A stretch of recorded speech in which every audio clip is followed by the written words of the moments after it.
And by going to, all these Shabbat dinners and being with all these families during the high holidays, I've realized how perfect and imperfect Judaism is.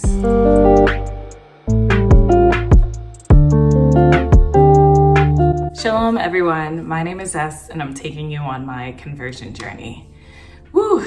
Okay, so I know I'm a little late, but I wanted to wait till after Rosh Hashanah was done to make this video for you guys.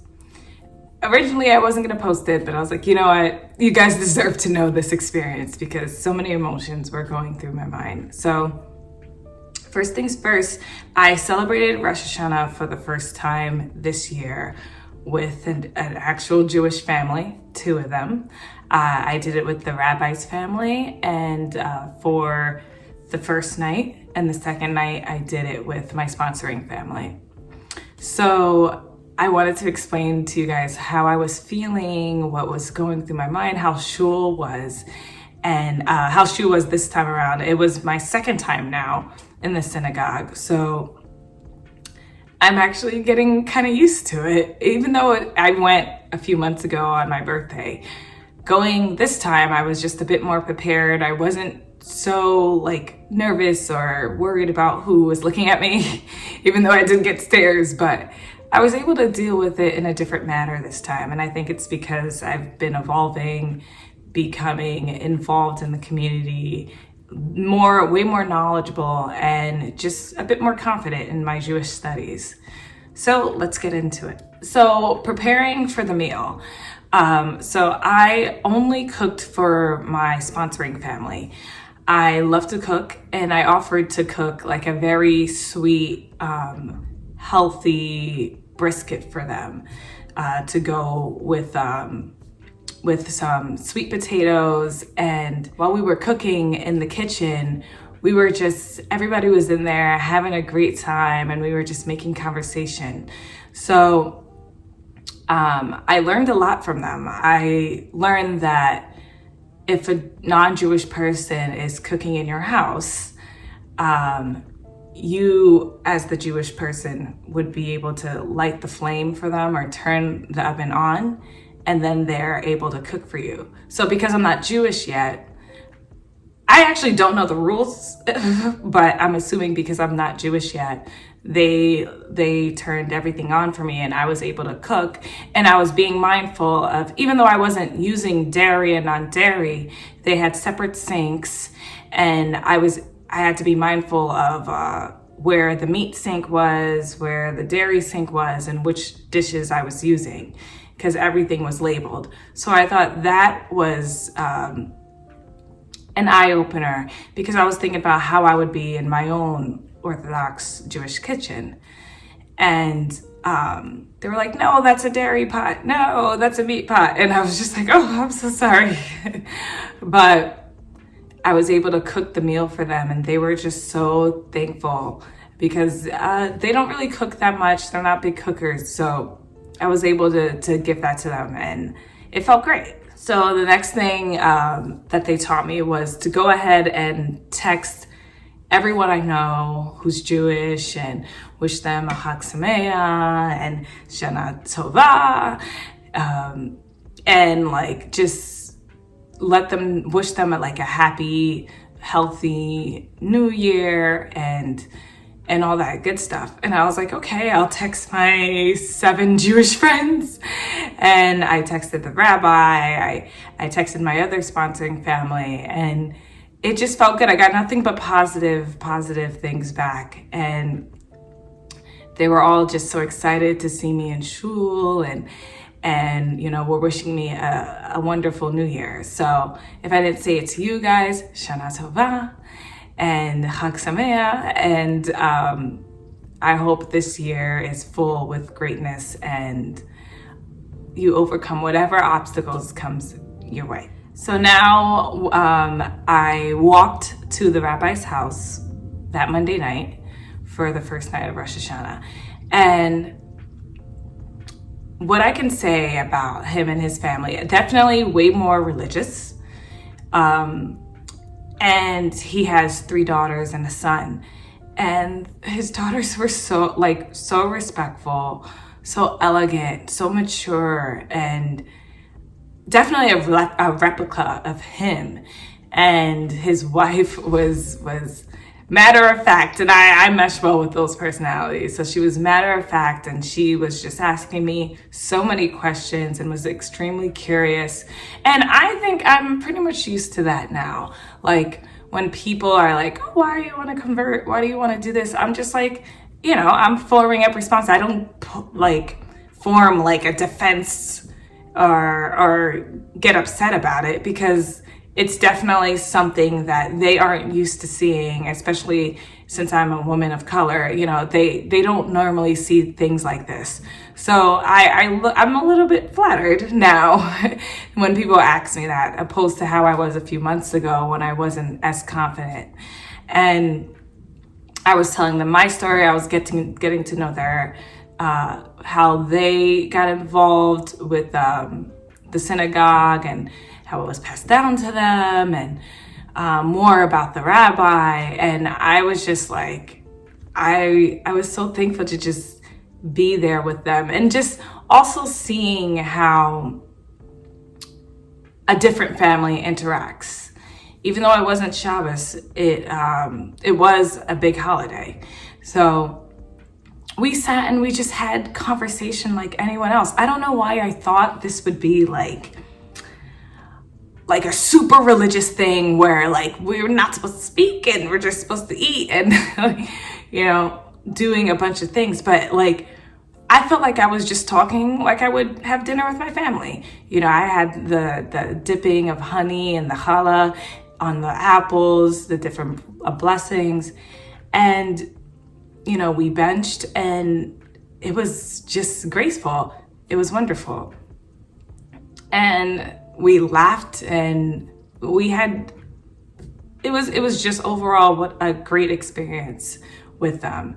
I felt like they were comfortable with me, and I was comfortable with them, even though I was nervous. Like, this is my rabbi. So I was definitely a little nervous, but he's somebody who knows how to bring everybody down to an even level, and totally took me in like I was one of his girls, and I will forever be grateful for that. So I had to drive home after that, and what I noticed before the rabbi walked me to my car, and we just had casual conversation talking about the Rosh Hashanah service the next morning. And I was just looking around the neighborhood, and I'm just seeing like all these Jewish people walking to everyone's houses after a meal, enjoying themselves. And I was just like, okay, I want this. I want my children to be able to walk over to a neighbor's house and enjoy a meal. I want them to be able to like go to the rabbi's house, like be in a community. So I love every aspect of that. And we said goodnight, and when I drove home, I was just like, okay, so tomorrow I'm at a service, and he prepared me. He was like, it's gonna be long, and I was just like, okay, I'm ready for it. So now we get into the second day. I drove back to my first sponsoring family's house. Well, let's backtrack. I have a list here. Oh, no, we're on track. Okay, so to the Rosh Hashanah service. After I left the rabbi's house that night, I felt like I'm now at a different level in my conversion, because so much knowledge and information was thrown at me, so much that I can't spew it all out in a video, but the experience alone was knowledge itself. And I just felt blessed. I just felt like I just was blessed by his entire family when I walked out that door and drove home that night. So now we're going into the next day, the second night, and we ended up walking to shul that morning. And I think it was about a 20-minute walk, and we were just making casual conversation. We were playing like street games. And we walked to shul, we got there, I sat down, and I was able I started to read the English part because my Hebrew is still not that good yet. So I have the Siddur in my hand, and they're shouting out pages, they're davening and all that. So I'm looking at the prayers, and I started to just read and kind of like try to connect a bit more with them, and not pay attention to, oh, okay, they're making weird sounds that I don't understand. So being in shul this time was definitely a bit like totally different compared to my first time. I was more self-aware of just myself. Before, I was just looking at everybody else, and I was just like trying to do what they're doing, and I wasn't following along, and I was just a little bit scared and was concerned about what other people think. Now I was just like, okay, this is about me and my new year, me and the things I've done this year, and my connection to Hashem, and you know, how I'm going to be a better person. And with that in mind, that's all that I was just like focusing on. I didn't want to be distracted in any which way. So it was packed. Like the men were on that side, the women's side was packed. It was a lot of people. And when I was reading in the Siddur, reading the prayers, singing like Shemona Esrei, and I'm like listening to these tunes, and I'm like, okay, I gotta learn how to sing these like tunes. So if you guys have any like Rosh Hashanah type tunes that maybe I could be more prepared next year, like link them below so I can learn them, because I'm trying to teach myself and trying to memorize the Shemona Esrei, and I'm trying to find like a good like way to memorize it, but I'm not finding any tunes on YouTube. Maybe I'm not searching for it the right way, but maybe you guys could find it and just comment down below what it is. But like there was just a lot of like, I felt joy that day. Like I felt like it was a lot of like happiness and joy and like thankfulness going around, and that's the energy I was feeling. And when we got to the blowing of the shofar, it was like, whoa, I felt like I was going back in time. Like it felt like ancient times. But it was cool to see. It was cool to see and like amazing to hear, because I've never heard anything like that. And I'm watching him blow the shofar, and I'm like, oh, he must be tired. It's a lot of blowing, but it was, I didn't know if I was supposed to feel joy or I was supposed to be a little afraid of it, you know, like it felt like an alarm almost. I wonder if maybe I'm supposed to feel both, because while he was doing that, all I could think of is like, okay, this is a wake-up call. You know, I was just like pacing like this and just like thinking like, okay, I have an obligation to do better this year. I'm thankful for the year that I was given, and this is just as an alarm for me to continue to be great, continue to be thankful. And I hope that that's what I was supposed to be doing. So I wasn't paying attention too much to what people were like looking at, and if they were paying attention to me. But when I did, I noticed that I was getting a lot of like, who is she? Who is this girl? type stares.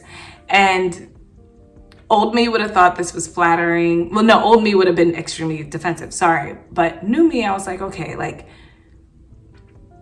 I'm getting stared at, and I don't know. I guess I know now how to take it. Like I'm just embracing it at this point. And I'm gonna be real, I can't say that I'm fully comfortable in a synagogue just yet.